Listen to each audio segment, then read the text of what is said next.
Welcome back to Sad Clown Outdoors. Today we're talking about the tortoise house. So originally it's just this shed, and it is a suncast 5 by I think 6 foot suncast shed. The top slides back. It's really great.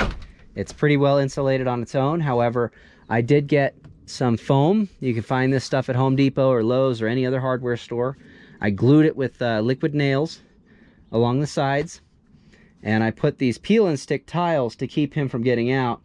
But if you see in the corner over here, he's managed to make a little indentation in there with the side of his shell.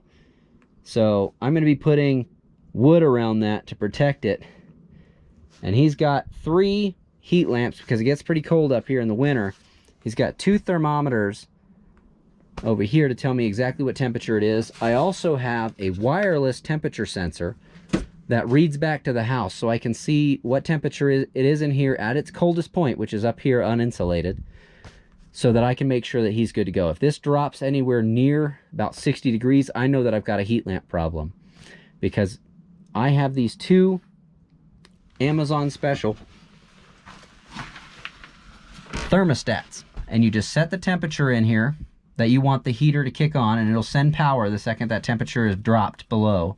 So if I set it at 65 degrees, if it drops below 65, it's gonna then put power and turn on the heat lamp. He's got one on at all times in the winter, and then the other 2 are set at different heats. So if it gets cold to a certain degree, this one will kick on, and if it drops even further, this one will kick on. So it's a great situation. I put a little foam in the top to insulate it as well. It also keeps a space for me to tuck all the wiring up in, so it's great. But I put these little ribs in here because I have two pieces coming together instead of having one solid piece. And those 2 pieces then have some rigidity, and I can just take these pieces out to clean. And you can see I have the switches, on-off switches for each individual. Now I run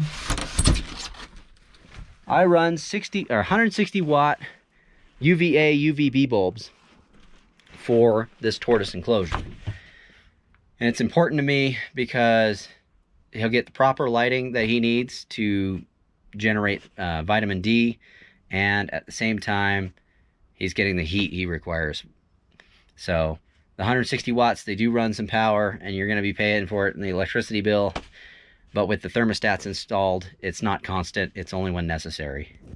And he has otherwise been very happy in his enclosure.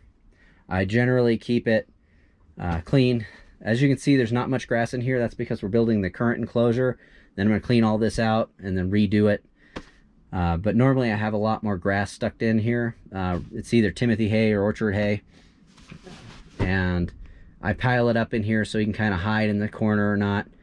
And it's a very good structure. It was very easy. The only thing about it is it has these little plastic screws that are in this, and they break. But you can get on Etsy or anywhere else, or have a friend, and they just 3D print them. So I get them like 4 to 12 at a time. But yeah, when I go to redo this, I'll make sure and film it and let you guys know.